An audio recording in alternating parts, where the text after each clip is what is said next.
Hello बच्चों, आज हम लोग क्लास 7 के हिस्ट्री और पास्ट का सेकंड चैप्टर का रिवीजन करने जा रहे हैं, न्यू किंग्स एंड किंगडम। इस चैप्टर में आइए हम लोग फास्ट रिवीजन करेंगे इसको। तो यहाँ पर देख रहे हैं कि many new dynasty emerge after 7th century. तो यहाँ पर एक मैप दिया हुआ है, मैप में बताया गया है कि 7th एंड 12th सेंचुरी के बीच में different dynasty major ruling dynasties थी। तो आप मैप देखकर हम थोड़ा मुझे बताइए कि कौन कौन से डायनेस्टी थी उस समय। पाला डायनेस्टी, चोला डायनेस्टी, चेरा डायनेस्टी, पाला डायनेस्टी किधर थी? पाला इधर पाला डायनेस्टी ईस्ट में थी, ईस्ट बंगाल में जो है। हाँ, ईस्ट, हाँ, बंगाल में। और बताइए।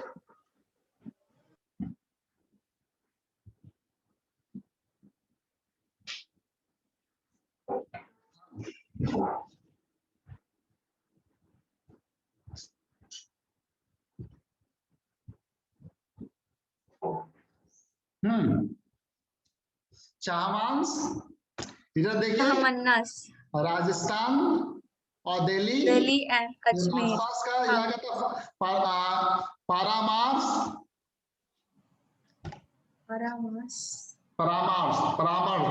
वंश थे, परामर्श।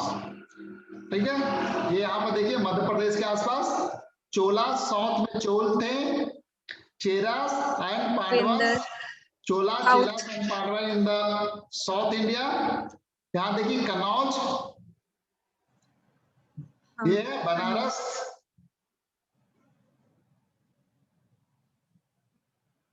तो इस तरह आप देख रहे होंगे डिफरेंट, यहाँ पर डिफरेंट डायनेस्टी थी। पाल, परमार, चौहान्स, प्रतिहारास। हाँ, प्रतिहारा, वेयर इज प्रतिहारा? गुर्जरा प्रतिहारास, ये देखिए चंदेल्स एंड परामार्स। ठीक है, Rashtrakutas in this area, Rashtrakuta, Chola, Pandavas, Kalinga, Odisha. हाँ, उत्कला। तो ये these are the major dynasties. Locate the Gujra Pratiharas, Rashtrakuta, Palas, Cholas and Chahamanas, Chauhan जिसको कहते हैं। Can you identify this present day state over which they exercise control? आप आइडेंटिफाई कर सकते हैं कौन कौन से स्टेट में है? चहमन्नास दिल्ली या अजमेर, एंड पालास बंगाल में, चोला तमिलनाडु में, पांड्या केरला में, चेरा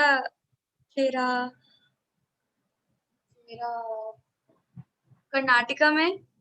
कर्नाटका बॉर्डर भी होगा। हाँ, क्योंकि साउथर्न पार्ट में थे मूवेंद्र। और कौन सा है? कलिंगा उड़ीसा में, and पालस Gurjara Pratihara in this area, जैसे चंबल वैली। ये मध्य प्रदेश के इलाका है, मध्य प्रदेश एमपी का एरिया है। एमपी यूपी का और राष्ट्र, एमपी यूपी का border.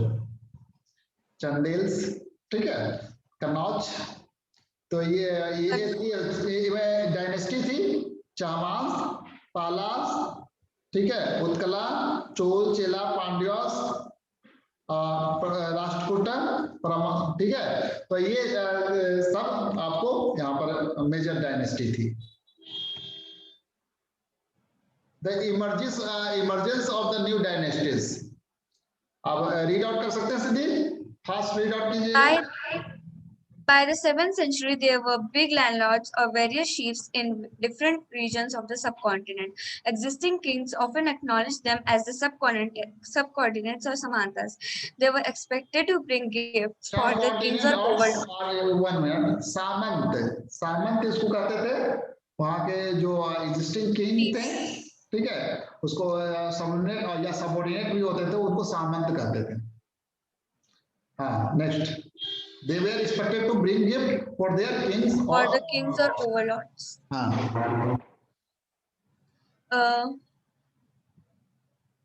be present at their courts and provide them as military support. As Samantas gained power and wealth, they declared themselves to be Mahasamanta Mahamandeshwara, the great lord of a circle or region.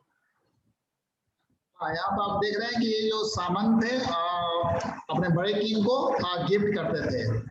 उसके बाद be present at there court, उनके court में present होते थे, provide them with military support, और जब जरूरत पड़ती थी, बड़े राजा को जब जरूरत पड़ती थी तो उनको युद्ध में सपोर्ट के लिए मिलिट्री सपोर्ट भी करते थे, उनको अपने आर्मी भी देते थे। As samanta gain power and wealth, ठीक है, जैसे जैसे सामंत अपने पावर और वेल्थ गेन करते गए, they declare themselves to be Mahasamanta, अपने को महासामंत करने लगे। महामंडलेश्वरा, साउथ में उसको महामंडलेश्वरा भी कहते थे, ठीक है। The great Lord of the circle और रीजन्स एंड सो ऑन। ऐसे सामंत का क्या काम करता था? सामंत क्या करता था? सामंत किंग्स के लिए गिफ्ट्स लाता था और उन्हें मिलिट्री सपोर्ट प्रोवाइड करता था, और जब उनके पास वेल्थ ज्यादा हो गया तो फिर वो अपने को महामंडलेश्वर, वेल्थ और पावर आ गया तो जैसे महासामंत या फिर महामंडलेश्वर। महासामंत इधर नॉर्थ में महासामंत कहते थे, साउथ में उसको महामंडलेश्वर कहते थे, ठीक है। और बाद में क्या क्या धीरे धीरे क्या करते थे, वो अपने जो जिसके सबऑर्डिनेट थे तो उससे इंडिपेंडेंट बन जाते थे अपने ओवरलॉर्ड से, ठीक है।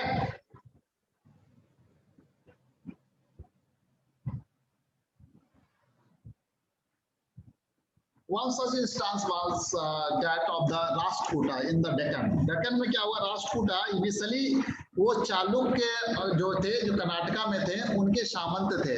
कौन? राष्ट्रकूटा।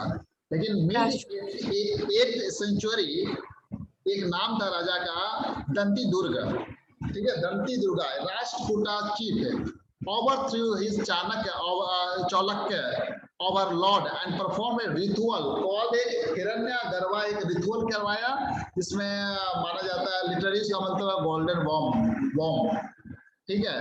तो हिरण्यगर्भा मतलब करने का मतलब, इसका करने का मतलब जो शुद्ध हो गया, ठीक है, राजा बनने के लायक हो गया, जैसे ritual.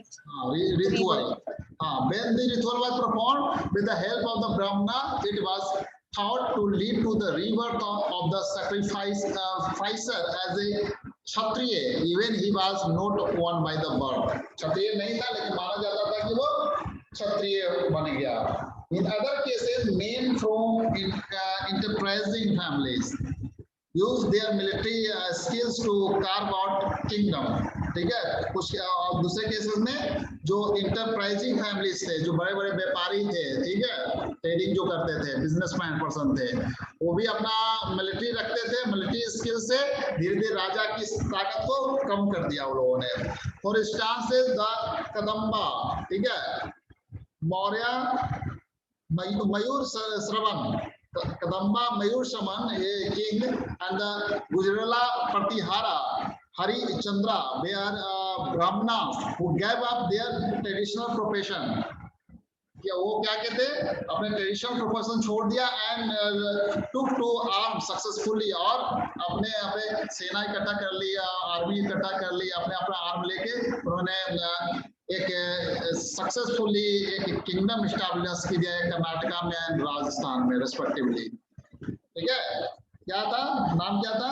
Kadamba Mayur Shravan and गुजारा प्रतिहारा हरिचंद्रा, ब्राह्मण थे लेकिन अपना प्रोफेशन उन्होंने छोड़कर क्षत्रिय में कन्वर्ट हुए, और वो उन्होंने धीरे धीरे अपना नया किंगडम एस्टैब्लिश कर दिया कर्नाटक और राजस्थान में।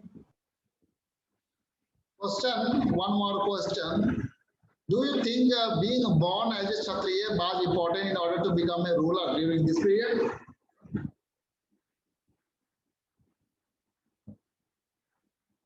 क्षत्रिय का वर्क होता था, क्षत्रिय उसमें राजा बन सकता था, लेकिन जो क्षत्रिय नहीं था तो उसमें उसको एक रिचुअल के थ्रू रिचुअल करवाने के बाद वो उसने अपने आप को क्षत्रिय कहकर राज किया, स्थापित कर लिया। Administration in the kingdoms. Kingdom की एडमिनिस्ट्रेशन कैसे होता था?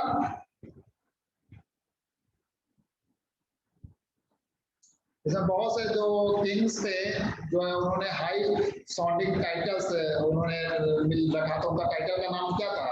महाराजा, अधिराज, Aridhaj. सम्राट, चंद्रगुप्त मौर्य पधार रहे हैं। इस तरह आप देखती होगी, जनरली आप सीरियल वगैरह में देखती होगी। तो उसी तरह महाराज, अधिराज जैसे ग्रेट जो टाइटल थे उसको धारण करते थे वो लोग। इसके बाद जैसे great king, overlord of the king. उसके बाद ट्राई भूमना Chakravartin. ट्राई भूमना, ट्राई मत भूमना मतलब lord of the three worlds and chakravarti and so on. इस तरह के टाइटल थे। तो ये टाइटल याद रहेगा, महाराज, अधिराज या ट्राई भूमना। ट्राई मतलब तीन होता है। भूमन मतलब भूमि, तीनों तरह के वर्ल्ड के स्वामी।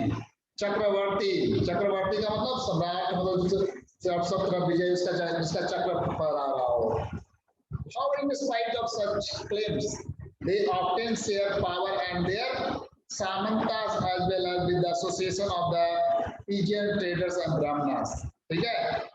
In spite of such claims, तो क्या करते थे? They often share power. अपने पावर को किससे शेयर करते थे? सामंत से। इसके साथ ही उनके जो एसोसिएशन थे, जो ट्रेडिंग वर्ग जो थे, जो बिजनेस पर्सन थे उनसे, एंड ब्राह्मणास, किसान, traders, peasant, farmers, traders and ब्राह्मणा से एसोसिएट होके करते थे वो सारा।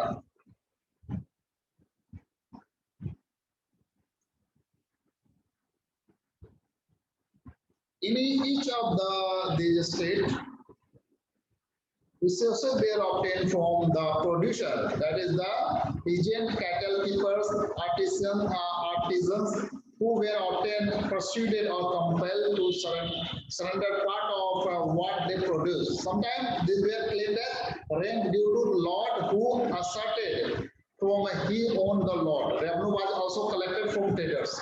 यहाँ पर क्या थे? फार्मर्स वगैरह से उनसे वो रिकवरी करते थे as a claimed as a rent due to Lord.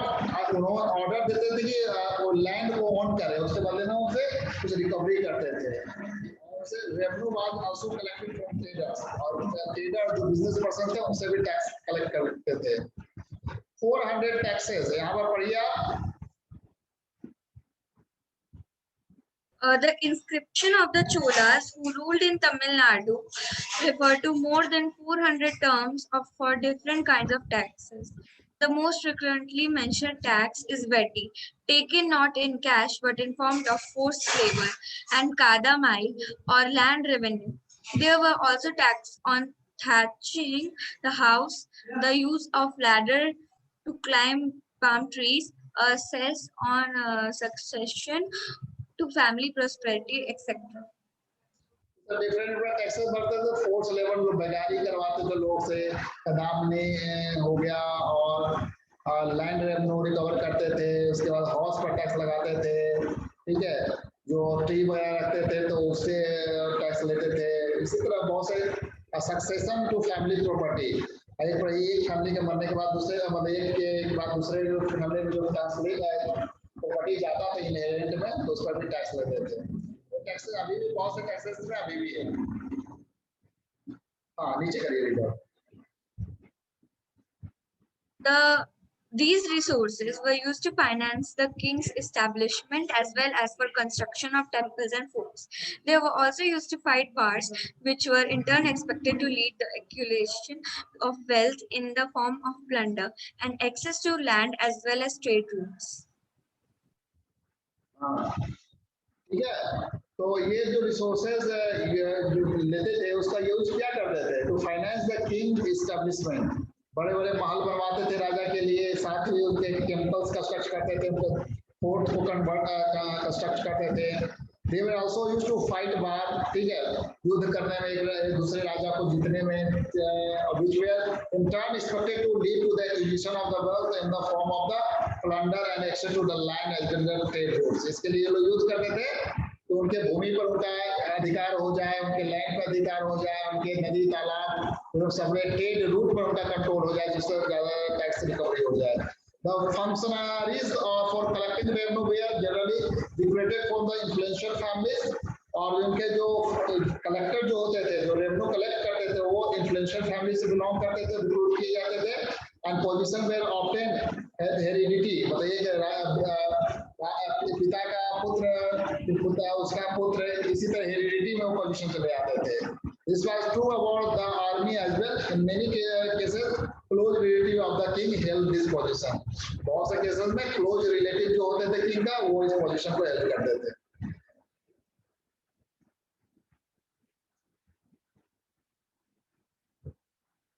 What is the Prashasti and land grants? Prashasti contain details that may not be literally true, but they tell us how rulers wanted to depict themselves as valiant, victorious warriors. For example, these were composed by learned Brahmins who occasionally helped in the administration. Prashasti मतलब क्या होता है? जैसे मैंने प्रशस्ति details होते हैं. तुम बहुत ब्रेव हो, लो तुम्हें इसको shield low,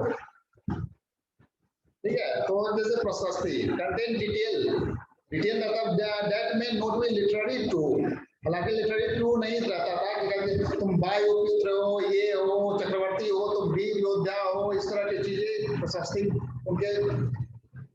But they tell us how rulers wanted to depict themselves as valiant, victorious warriors. For example, these were composed by learned Brahman. Learned Brahman उसको लिखते थे, वो occasionally help in the administration, जो administration में help करते थे.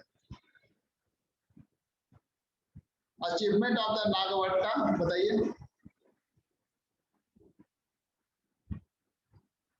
Many rulers describe achievement in Prashasti में. You read about the Prashasti of the Gupta ruler Samudra last year.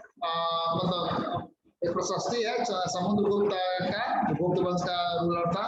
प्रशस्ति में लिखा हुआ है कि संस्कृत में है, एंड ग्वालियर या मध्य प्रदेश में मिला है. Describe the exploit of the Nagabhatta, Pratihara king as follow. उसके कैसे एक्सप्लॉइट करता था लोगों को. चलिए पढ़िए इसको. The king of Andhra's Sandhava, Sindh, Vidarbha, part of Maharashtra, and Kalinga, part of Orissa, fell before him even as he was a prince. He won a victory over Charakya Yuddha, the ruler of Kannauj. He defeated the king of Vanga, part of Bengal, Anartha, part of Gujarat, Malava, part of Madhya Pradesh, Kirata forest peoples, Turuks, Vatsa, Matsya, both kingdoms in North India. ये सब सारा जीता था तो उसका प्रशस्ति पत्र बनाया गया था. Kings often rewarded Brahman को रिवार्ड में देते थे, grant of the land, like a grant of the land. These were recorded on the copper plate, लिखा रहता था, which were given to those who received the land. Copper plate में क्यों देते थे? कि वो हमेशा के लिए परमानेंट रहे. हाँ, वेरी गुड. इस तरह बना के देखोगे. Kings often reward Brahman by grant of land. These are recorded in copper plates, which were those who received non land. Format देख सकती है. This is a set of the copper plate recording a grant of the land made by a ruler in the 9th century, written partially in Sanskrit, partially in Tamil. The ring holding the plates together is secured with the royal seal to indicate that this is an authentic document. राजा का इसमें seal लगता था, that is authentic document. ये important document है. What was given with the land? Land के साथ क्या देते थे उसको? Some Tamil section of the land grant given by the Chol के द्वारा दिया हुआ है. We have demarcated the body of the land by marking embankment as well as the planting thorny bushes This is what the land contains: fruit-bearing trees, waterland, gardens, and orchard trees, well, open space, pasture land, village, and the hills, platforms, canals, ditches, rivers. ठीक है, तो इस तरह की जो चीजें थी उसमें लिखा हुआ था मतलब क्या लैंड में क्या है उनके पास, खेती के लिए जंगल है, क्या है, किस तरह का. He who receive the land can collect taxes from it. जिसको मिलता था वो वहां से टैक्स वो वसूल कर सकते थे. He can collect taxes imposed by the judicial officer as fines, the tax on the betel leaves, that on woven cloth, as well as the on vehicles. He can build a large room with the upper stories made of the bricks. He can get large and small well. He can plant trees and thorny bushes if necessary. He can get canals constructed for irrigation. He should ensure that water is not wasted and that embarking as built. We have a list of the possible sources of irrigation mentioned in the description. Let's discuss how this might have been used. इसमें irrigation के लिए क्या-क्या use है उसको choose करना है, list करना है. चलिए आगे देखिए. Unusual for the 12th century was a long Sanskrit poem containing history of the king who ruled over the Kashmir.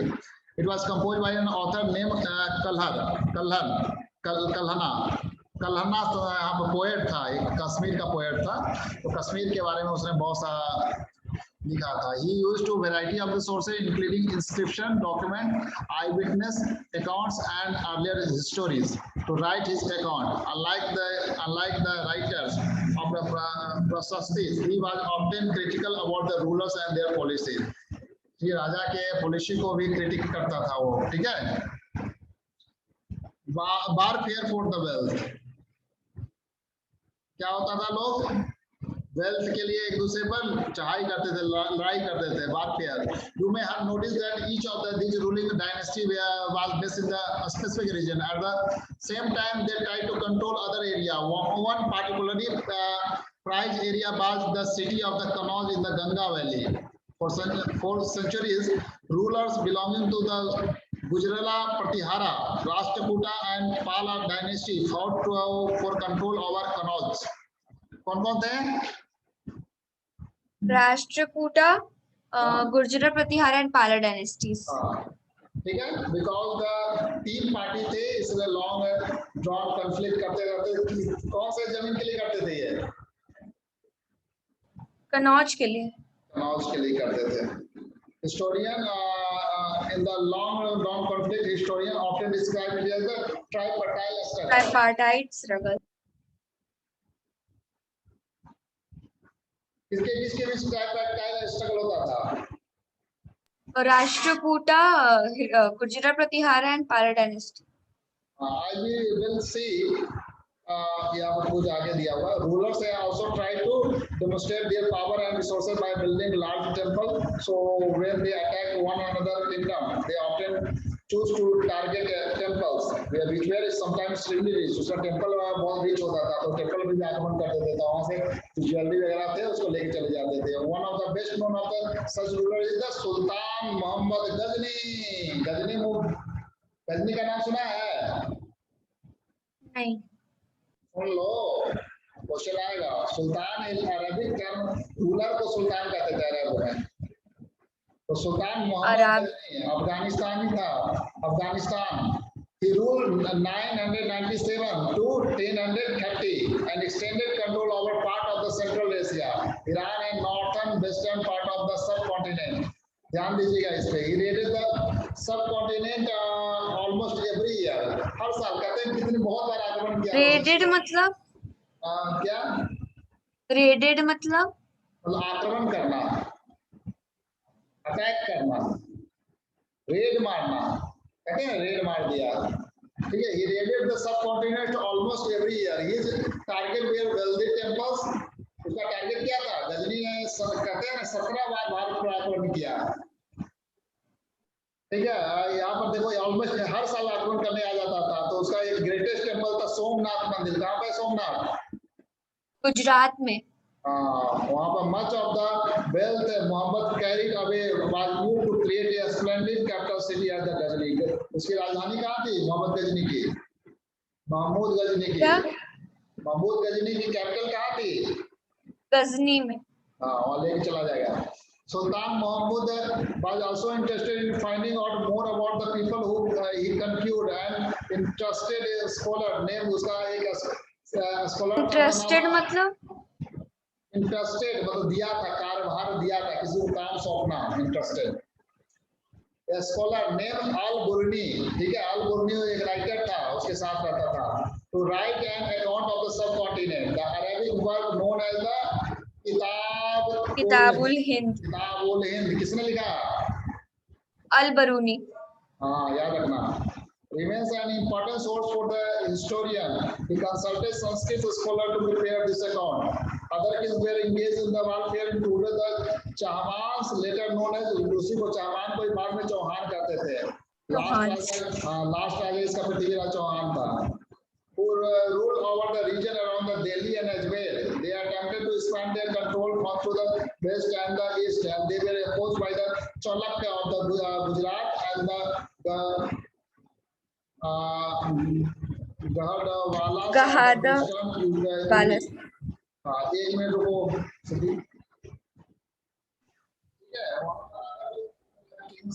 जैसे दोबारा फिर के चौहान कहते थे दिल्ली अजमेर के पास, उसको जो अपना राज्य उसको भी बढ़ाना चाहता था, ठीक है। वेस्ट में वो जाना कंट्रोल करना चाहता, लेकिन वेस्ट ईस्ट में, लेकिन उसको अपोज कौन करते थे? चौलक, जो गुजरात में चौलक करते थे, और Garhwal of the western Uttar Pradesh में गढ़वाल लोग उसको रोक देते थे। Best known Chauhan ruler was Prithviraj Chauhan. Prithviraj Chauhan 1168 से 1192। तराइन के प्रथम युद्ध और तराइन का द्वितीय युद्ध में क्या था ये? वो डिक्टेड एन अफगान रूलर नेम सुल्तान मोहम्मद गोरी। 1191 में उसने मोहम्मद गोरी को हरा दिया था, लेकिन क्या हुआ कि दूसरे साल फिर वो मोहम्मद गोरी आ गया, उसको हरा दिया। किसको? पृथ्वीराज चौहान को। अभी मूवी आ रही है पृथ्वीराज चौहान पर, देख लेना। A closer look at the Cholas, ठीक है। चोल के देखो, चोल ये चोल साम्राज्य है। क्लोजर लुक देखो कितना बड़ा, देखो यहाँ पर मैप देखो, इधर अच्छा बुक देख रही है, चलो ठीक है। यहाँ पर देखो चोल के किंगडम, आइए आगे। फ्रॉम उरईपुर to Thanjavur, from Uraiyur to Thanjavur. तो यहाँ पर है, देख लीजिए। How do the Cholas rise to the power? A minor chiefly family known as the Muttarayar. Power is the Kaveri Delta, ठीक है। They were subordinate to the Palwa. पालवा के subordinate किन थे? Subordinate मतलब? Of कांचीपुरम। क्या? सबऑर्डिनेट मतलब? उसके अंदर थे। अच्छा, ठीक है। पालव राजा थे, तो पालव के अंदर थे, सामंत नहीं होते हैं, सामंत टाइप के थे उनके, ठीक है। क्या? विजय लाला। विजय लाया, क्या लाला? हाँ, विजय लाया। Who belonged to the ancient chiefly family of the Chola from Urayur, captured the delta from the Muttarayar in the middle of the 9th century. He built the town of the Tanjavur and a temple of the goddess Nisumba there. Nisumba Sudini there. ये देख लेना, ये objective में आएगा, ठीक है। 4 में से ऑप्शन चुनने करने में आएगा सकता है। किसने बनाया था? क्या तंजावुर में टेंपल गॉडेस निशुम्बा मुत्तारैयर ने बनाया था। निशुम्बा सुदरी मुतारैयर ने बनाया, ठीक है। देख लेना। The successor of the Vijayala conquered Lebar region and the kingdom grew in the size and power. The Pandyan and the Palwa territory to the south and north were made part of the kingdom. Raja Raj Pratham, first, consider the most powerful Chola rulers. Most powerful, who was the most powerful Chola ruler? Raja Raja. Raja Raj 1, Raja Raj 2, Raja Raj 3, कौन? Raja Raj 1. 3 भी थे. 1. Become king in the 985 and expanded control over the most of this area. He also recognized the administration of the empire. Raja Raj son का नाम क्या था? Rajendra Pratham first continues his policy and even raided in the Ganga Valley, Sri Lanka and country of the Southeast Asia, developing a navy for this expedition. Navy force उसने बनाया था. Navy force मतलब तो जल में मतलब समुद्र में युद्ध करते थे, उनको कहते सी में जो युद्ध करते थे उनको नेवी कहते थे. आइए, a splendid temple and the bronze sculpture. ठीक है, the big temple of the Tanjapur and the Gangai Konda Cholapuram, Gangai Konda Cholapuram, built by the Raja and Rajendra, his son Raja. architectural and the sculptural marvels. Chola temple often, देखिए इसको याद रख लीजिएगा, big temple Thanjavur and क्या है गंगाई कोंडा चोलापुरम, गंगाई कोंडा चोलापुरम, ये बनाया किसने था? राजा राज है उसका बेटा. Raja Raja और Rajendra. Architectural and structural marvels. Chola temples often become the nuclei of the settlement. Nuclei मतलब? Nuclei मतलब एक सेंटर था. Nuclei मतलब बीच में centre. Become the nuclei of the settlement which grew around them. चारों तरफ का जो सेटलमेंट वो करवाते थे किंग वगैरह के, उसका एक न्यूक्लियस था, सेंटर था. These were the center of the craft production. क्या सेंटर किसका प्रोडक्शन था? Centre craft. Temple were also endowed with the land by the rulers as well by the other. This the produce of this land went into the maintaining all the specialists who worked at the temple and very often lived near it. Priest, garland makers, cooks, sweeper, musician, dancer. In other words, temple were not only place of the worship, they were the hub of the economic, social and cultural life as well. Temple उस समय सिर्फ worship ही नहीं होता था, economic, social and cultural life का भी वो केंद्र होता था, हब होता था. चलिए, amongst the craft associated with the temple, the making of the bronze images was the most distinctive. Chola bronze image are the considered amongst the finest in the world. ठीक है? While most images were the deities, sometimes images were made of the devotees as well. आइए read out कीजिए तो. Agriculture and irrigation. Many of the achievements of the Cholas were made possible through new development in agriculture. Look at map 2 again. Notice that river Kaveri branches off into several small channels before emptying into the Bay of Bengal. These channels overflow frequently, depositing fertile soil in their banks. Water from the channels also provided the necessary moisture for agriculture, particularly the cultivation. Although agriculture had developed earlier in other parts of Tamil Nadu, it was only from the 5th or 6th century that this area was opened up for large-scale cultivation. Forests had to be cleared in some regions, land had to be leveled in other areas. In the Delta region, embankments had to be built in prevent flooding and canals had to be constructed to carry water to the place. It was only from the 5th and 6th century. Area was open up the large scale cultivation. Forest clear किया गया हमें, फिर से land को एक level में लाया गया जिससे उसकी खेती हो सके, वाटर वहां पर रुक सके. डेल्टा रीजन में प्रिवेंट फ्लूडिंग या फ्लड बाढ़ आता था उसको रोकने के लिए कैनाल्स वगैरह बनाए. कैनाल समझती है? कैनाल्स क्या होता है? कैनाल्स क्या होता है? पानी ले जाने के लिए, जैसे जहाँ खेती करते हो पानी ले जाने के लिए कैनाल्स बनता है. कैनाल को बनाया गया. ठीक है। कैनल देखा होगा तुमने, देखो इस तरह वाटर लाने के लिए कैनल्स रिवर किनारे से बना देते हैं। Carry water to the field, canals, ठीक है। फील्ड तक जहाँ खेती होती वहां तक पानी लाने के लिए बनाया जाता था। Many area to crops were grown in area, बहुत से एरिया में साल भर में, एक साल में 2 तरह के क्रॉप्स होते थे। In many cases it was necessary to water crops artificially, बहुत से केसेस में वाटर क्रॉप्स आर्टिफिशियली, मतलब नेचुरल वाटर को नहीं, मतलब पानी को वहां से निकाल कर या कहीं से ले जाकर उसको इरिगेशन का यूज करते थे। The variety of the method used for irrigation in some areas will bear the drug. In other places, huge tanks were constructed to collect rainwater. Remember that irrigation work require planning, organizing, labor and resources, maintaining these works and deciding on how water to be shared. Most of the new rulers as well as the people living in the village took an active interest in these activities. आइए, administration of the empire, empire का administration कैसे होता था? चलिए read out कीजिए।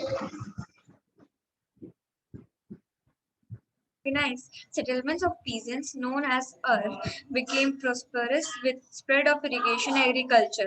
Groups of such villages formed larger units called Nadu. The village councils and the Nadu performed several administrative functions, including dispensing justice and collecting taxes. Rich peasants of the Velala caste exercised considerable control over the affairs of Nadu under the supervision of the central Chola government.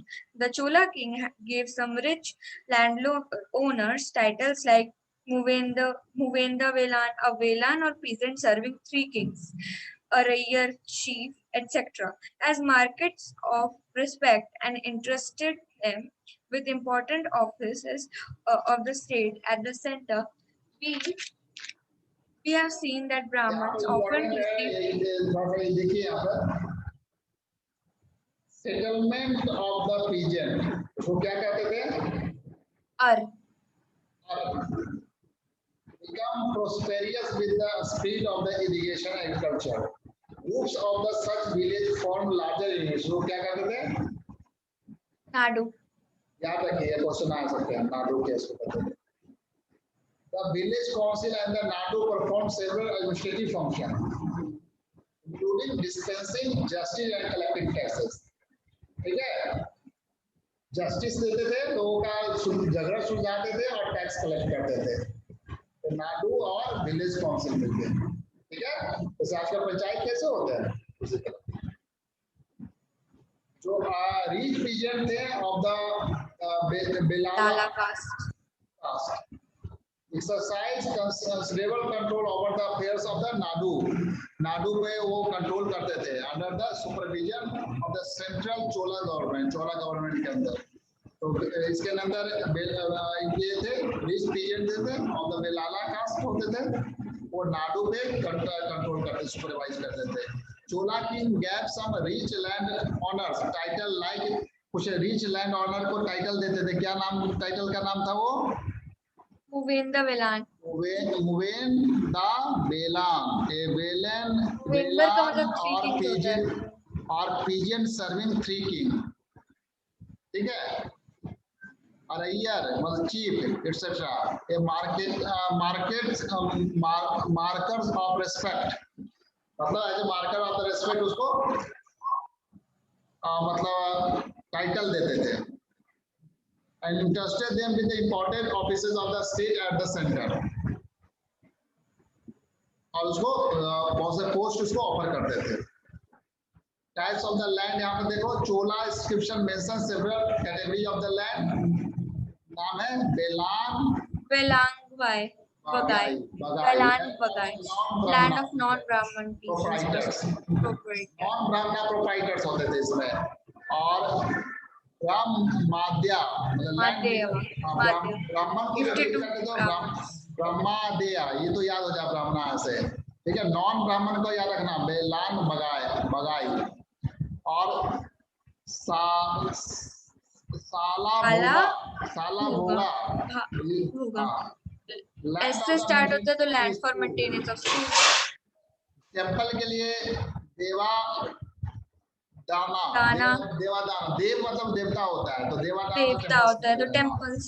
हाँ, तिरुना मतु मतु पानी, पानी, ठीक है। तिरुनामत्तू पानी। हाँ, उसी तरह Jain institution का लैंड डोनेट करते थे, उसको कहते थे पाली पलीचंदा, चनंदम, चनंदम, कांदम, हाँ पालीचंद। ठीक है, लिखने के लिए नहीं आएगा आपको, ये ठीक करने के लिए। We have seen that the Brahmanas often receive land grant of the Brahma Medya. As a result, a large number of the Brahmana settlement emerged as the Kaveri Valley, as in the other part of the South India. Each Brahma Medya was looked after by the assembly of the Sabha of prominent Brahmana landholders. This assembly worked very efficiently. Their decisions were recorded in the detail in the inscription obtained in the stone walls of the temple association of the trader known as, ये important है, नागरम्स, नागाराम्स, नगर नहीं, नगर नगर नगर arms, नगरम्स, नगरम्स, नगरम्स, ठीक है। Association of telegrams को नगरम्स, नगराम्स कहते थे, नगर नगर arms, who occasionally perform administrative function in towns. Inscription from the Uttara Merur in the Chingalput district, Tamil Nadu, provide details of the way in the which the Sobha was organized. Sabha had separate committee to look after. सभा का क्या काम था? Irrigation पर, जैसे लोकसभा राज्यसभा होते हैं ना, उसी तरह उसमें सभा होते थे। तो इरिगेशन पर देखते थे, गार्डन देखते थे, टेम्पल देखते थे। Name of the eligible to member of those committee were written on the small ticket of palm leaf. ठीक है, this ticket were put into an earthenware pot from which a young boy was asked to take out the ticket one by one of each the committee. A inscription of the ये दिया हुआ, यहाँ पे एक ये भी है, China under the Tang dynasty. China से क्या था? इन चाइना एम्पायर में establish under the Tang dynasty. Tang इसको याद रखिएगा, थंग डायनेस्टी चाइना के, which remain in power to about 300 years from the 7th to the 10th century. The capital Jian capital उसका Jian was one of the largest city in the world, visited by the Turk, Iranians, Indians, Japanese and Koreans. The Tang Empire was administered by the bureaucracy recruited through an examination which was open to all who wished to appear for it. This system of selecting officers remained in place with some changes until 1911. In what way was the system different from the prevalent in the Indian subcontinent? In Indian subcontinent इसमें क्या difference था? देखो, India में होता था heredity पे, मतलब पिता का मतलब वो इनहेरिटेंट होता था। जैसे मुझे टैक्स कलेक्ट करने का राइट होता था, तो फिर मेरे बेटे को चला जाएगा, उसके बाद उसके बेटे को चला जाएगा। लेकिन चाइना में क्या होता था? वहाँ का ब्यूरोक्रेसी जो था वो एग्जामिनेशन कंडक्ट करता था, जिसमें कोई भी आ सकता था। मतलब उसकी फैमिली से रिलेटेड भी हो सकता है, और जो रिलेटेड नहीं वो भी। हाँ, वहाँ पर एग्जामिनेशन हो जाए, जैसे आजकल कैसे एग्जामिनेशन होता है। मान लीजिए सपोज किसी गवर्नमेंट ने एग्जाम लिया तो कोई भी जा सकता है, ऐसा नहीं कि चीफ मिनिस्टर का बेटा ही चीफ मिनिस्टर बनेगा, ऐसा नहीं ना है। या डिप्टी कलेक्टर का बेटा ही डिप्टी कलेक्टर बनेगा, ऐसा नहीं है। एग्जाम होता है, कोई भी जा सकता था। तो चाइना में थंग डायनेस्टी में ऐसा ही था, थंग डायनेस्टी में। अच्छा, you are present in the election for the sabha, describe what you see and hear. सभा में थी, अब क्या देखती है, मतलब देखती और सुनती है। सभा में क्या काम होता था? सभा में सारे डिसीजन लिए जाते थे ना। सभा में टैक्स लिए, सभा में क्या होता? सभा हैड सेपरेट कमिटी होता था जो इरिगेशन, गार्डन, टेम्पल एक्सेट्रा के सारे वो लुक आफ्टर करता, देखभाल करता था, तो उससे रिलेटेड कोई भी प्रॉब्लम होते तो वहां सुना जाता था। Name of those eligible to be member of this committee were written on a small ticket out of the pass list. ठीक है, उसका मेंबर का नाम, एलिजिबल मेंबर का नाम लिखा रहता था। This ticket were 42 and Arthen bar port from which a young boy was asked to, उसको टिकट निकालता था वहां से, चुनाव नहीं करता था, जैसे लॉटरी कैसे निकालता उसी तरह। क्वेश्चन से सारा कर लिया आपने? हाँ। सारे क्वेश्चन क्लियर है इसके? हाँ। ठीक है, तो आप कल मॉर्निंग में एक बार रिव्यू कर लीजिए, क्योंकि टर्मिनोलॉजी आपको याद करना पड़ेगा इसके। ठीक है, टर्मिनोलॉजी थोड़ा सा टेढ़ा है बहुत सा। किताब उल हिंद किसने लिखा है? किताब उल हिंद अल बरूनी ने। अल बरूनी। कौन था? अल बरूनी। अल बरूनी। नागभट्ट कौन था? नागभट्ट रूलर था जिसने, रूलर नहीं था, पोएट था जिसने प्रशस्ति तैयार किया था समुद्रगुप्त का, गुप्ता डायनेस्टी का पोएट था। पोएट। हाँ,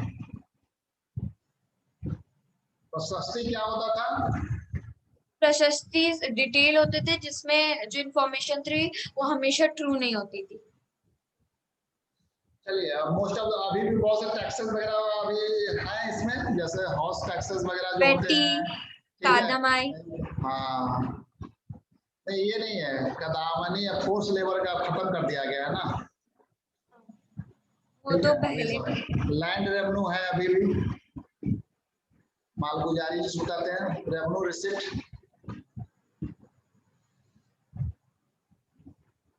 तो इस तरह के सारे टैक्सेस हैं। डायनेस्टीज के सारे नाम चल गए। अच्छा, महासामंत किसको कहते थे? महासामंत होते थे सामंतस, जो किंग्स के लिए गिफ्ट लाते थे और मिलिट्री सपोर्ट प्रोवाइड करते थे। महासामंत मतलब अपने आप को डिक्लेयर करते थे, पावर वेल्थ जैसे ये पार करते वो अपने को महासामंत या महामंडलेश्वर उसी को कहते हैं, डिक्लेयर कर देते थे। महासामंत नॉर्थ में और महामंडलेश्वर साउथ में। गुड, ठीक है, मैप से भी थोड़ा बहुत आ सकता है। अब मैप एक बार देख लीजिए कौन कहाँ पे था। ये चौहान वंश का सबसे फेमस किंग कौन था? पृथ्वी चौहान। पृथ्वीराज थर्ड। हाँ, थर्ड। और उसने किसको हराया? हराया था, उसको क्या नाम था उसका? मोहम्मद गौरी। हाँ, सुल्तान मोहम्मद घोरी। हाँ, और 1191 में हराया था। 1992 में 91 में हराया था और 92 में खुद हार गया था। ओ, तो दो बार लड़ाई हुई थी। दो युद्ध हुए थे, दो बार हुए थे, 91 92। 91 को कहते हैं तराइन का फर्स्ट वार, ठीक है, तो उसमें जीत गया था। उसके बाद तराइन का सेकंड वार था, उसमें हार गया था। ठीक है, हाँ। आपका चैप्टर कंप्लीट हो गया है, तो आप एक बार और रिवीजन करेंगे एग्जाम के पहले। सो मोस्ट टर्मिनोलॉजी है जो उसको आपको याद करना पड़ेगा। Thank you so much.